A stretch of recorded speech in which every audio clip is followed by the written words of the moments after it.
इस हित में अगर इंसान ही नहीं रहेगा, इंसान नहीं रहेगा, तो मंदिर में घंटी कौन बजाएगा या कौन बजाएगा? जब इंसानियत पर खतरा हो, इंसान नहीं रहेगा तो मस्जिद में इबादत कौन देने जाएगा? 24 घंटा मैं निगाह रखा हूं। हमने अपने शासन के तरफ से, अपने तरफ से पूरा उनकी सुरक्षा का भी व्यवस्था किया, लेकिन दूसरे तरफ हमारे सामने सवाल है, अगर एक नेता और एक प्रधानमंत्री का जितना जान का कीमत है उतना आम इंसान का जान का भी कीमत है। हम अपने राज्य में मतलब दंगा फसाद को फैलने नहीं देंगे। जहां फैलाने का नाम लिया और जहां बवेला खड़ा करने का नाम लिया, तो फिर हमारे साथ चाहे राज रहे या राज चला जाए, हम इस पर कोई समझौता।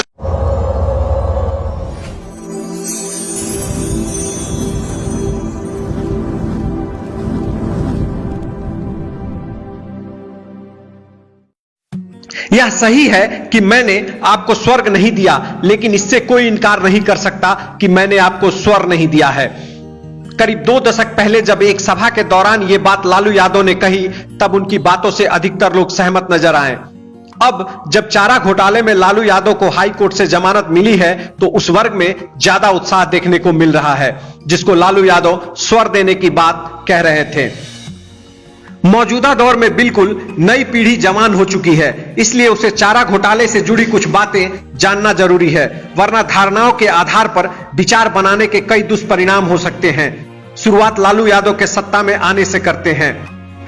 जब लालू यादव 10 मार्च 1990 को सत्तासीन हुए, तो रूटीन प्रशासनिक फेरबदल में उस अधिकारी का भी तबादला कर दिया जिसके नेतृत्व में यह घोटाला चल रहा था। लालू यादव को पूर्व मुख्यमंत्री जगन्नाथ मिश्र ने एक चिट्ठी लिखी और लालू ने उस अधिकारी के तबादले पर रोक लगा दी। बाद में इसका परिणाम इतनी बड़ी लूट के रूप में सामने आया।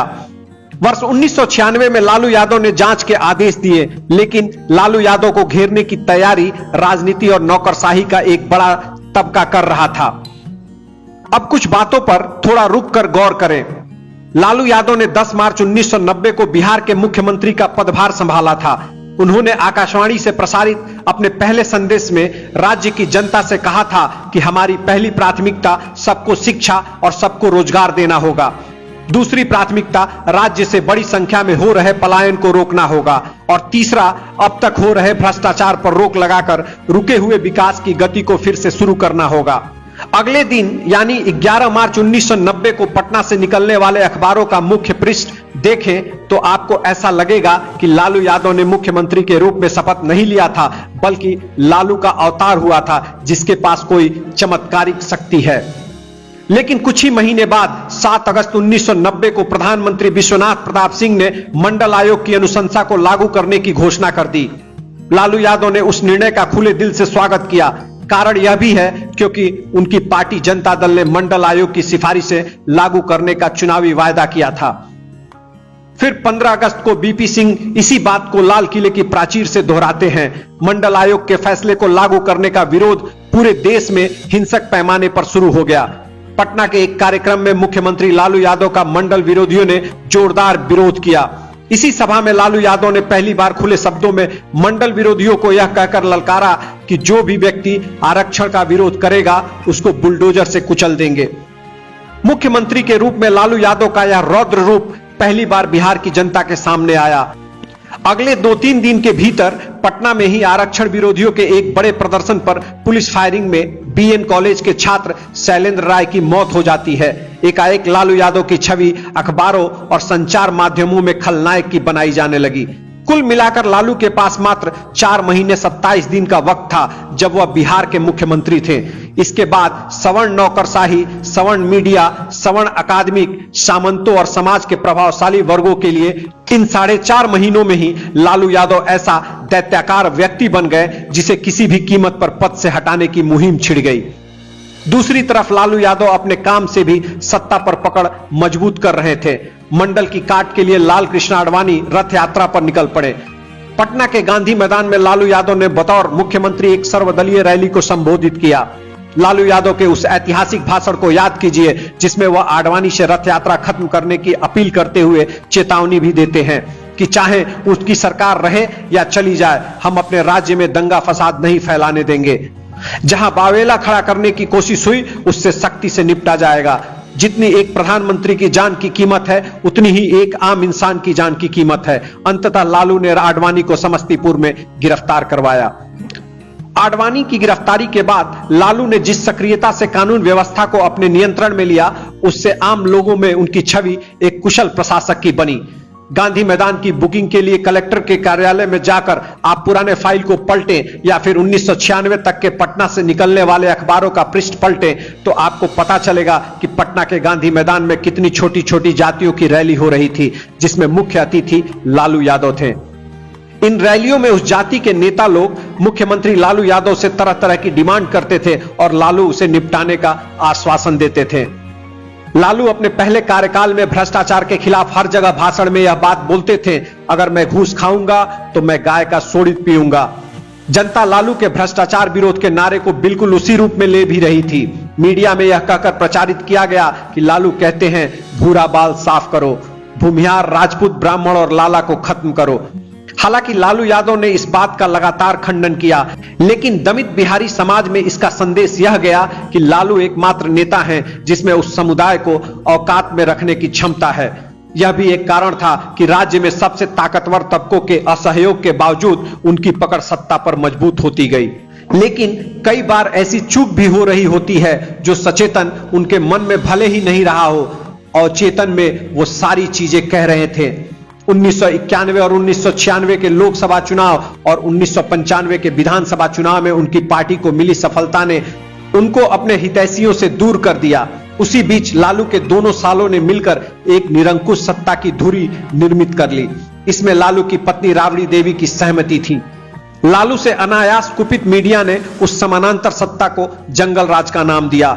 लालू भी कुछ कुछ निरंकुश या राजा सा व्यवहार करने लगे। बावजूद इसके एक छत्र सवर्ण नौकरशाही, अकादमिक और मीडिया को लालू यादव ने जितनी बड़ी चुनौती दी वह भारतीय लोकतंत्र में विरल उदाहरण है। इसी से जुड़ी लालू की चूक यह भी रही कि उन्होंने इन ताकतों को चुनौती तो दे दी, लेकिन उसके समानांतर कोई संस्था नहीं खड़ा कर पाए। थोड़ा बहुत अगर उनका कंट्रोल था तो वह सिर्फ नौकरशाही थी, जिसमें दलितों और पिछड़ों का उनको सहयोग था। नौकरशाही से जुड़ी महत्वपूर्ण बात यह भी है कि तब तक मंडल की राजनीति तो चल निकली थी, लेकिन मंडल से नियुक्त नौकरशाह विभाग में नहीं आ पाए थे, और अगर आए भी थे तो उनकी संख्या सीमित थी। उन थोड़े से दलित पिछड़े नौकरशाहों की बदौलत लालू के कार्यकाल में कुछ ठेकेदार जरूर बने, लेकिन वे अधिकांश लालू यादव के स्वजातीय थे, क्योंकि अन्य पिछड़ों और दलितों के पास ठेकेदारी करने के लिए पर्याप्त संसाधन ही नहीं थे। बाद में उन्हीं स्वजातीय ठेकेदारों को नजीर बनाकर लालू की ऐसी छवि पेश की गई कि उन्होंने सिर्फ स्वजातीय लोगों को लाभ पहुंचाया। हथुआ महाराज से भी बड़ा राजा बनने की प्रक्रिया इतनी भयावह थी कि उनके अनेक सहयोगी सरेआम गुंडई करने लगे। इसी बीच एक मामले में चारा घोटाले का जिक्र आया और लालू यादव ने इस मामले की जांच के आदेश दे दिए। चारा घोटाला को सवर्ण नौकरशाही, अकादमिक और मीडिया द्वारा दुनिया के सबसे बड़े घोटाले के रूप में पेश किया गया। इसके लिए उन सारी चीजों को लालू के खिलाफ खड़ा कर दिया गया जिसे लालू ने बड़ी मेहनत से तैयार किया था। ग्वाला से तैयार शब्द गाय को चारा से जोड़ दिया गया। गाय के सोडित की कसम खाने वाले को गौ माता का भोजन चुराने वाला करार दिया गया। रही सही कसर सीबीआई ने यूके विश्वास को इसकी जांच सौंपकर पूरी कर दी। यूके विश्वास के दलित पृष्ठभूमि से होने को इस रूप में पेश किया कि पिछड़ों के मसीहा ने ऐसी स्थिति बना दी है कि एक दलित को उसके खिलाफ लड़ना पड़ रहा है। लालू को गिरफ्तार करने के लिए यूके विश्वास जज की सहायता से सलाह मशवरा करने लगे, जबकि लालू ने खुद कहा था कि मैं 24 घंटे बाद सरेंडर कर दूंगा। यूके विश्वास का यह कदम पूरी तरह गैर कानूनी, असंवैधानिक और निर्देशित प्रोटोकॉल के खिलाफ था। यूके विश्वास के इस कृत्य पर तब पूर्व प्रधानमंत्री चंद्रशेखर ने संसद में काफी तीखी आलोचना की थी। उन्होंने कहा था, लालू प्रसाद ने जब खुद ही कहा था कि आत्मसमर्पण कर देंगे, तो 24 घंटे में ऐसा कौन सा पहाड़ टूटा जा रहा था कि सेना बुलाई गई। ऐसा वातावरण बनाया गया मानो राष्ट्र का सारा काम बस इसी एक मुद्दे पर ठप पड़ा हुआ हो। लालू कोई देश छोड़कर नहीं जा रहे थे। किसी के चरित्र को गिरा देना आसान है, किसी के व्यक्तित्व को तोड़ देना आसान है, लेकिन हम में और आप में सामर्थ्य नहीं है कि एक दूसरा लालू प्रसाद बना दे। भ्रष्टाचार मिटना चाहिए, मगर भ्रष्टाचार केवल पैसे का लेन देन नहीं है। एक शब्द है हिंदी में जिसे सत्यनिष्ठा कहा जाता है। अगर सत्यनिष्ठा, इंटेग्रिटी नहीं है तो सरकार नहीं चलाई जा सकती। सीबीआई अपनी सीमा से बाहर गई है। यह भी बात सही है कि उस समय सेना के लोगों ने, अधिकारियों ने उसकी मांग को मानना अस्वीकार कर दिया था। ऐसी परिस्थिति में यह स्पष्ट था कि सीबीआई के एक व्यक्ति ने अपने अधिकार का अतिक्रमण किया था। अगर पुलिस के लोग सेना बुलाने का काम करने लगेंगे तो इस देश का सारा ढांचा ही टूट जाएगा।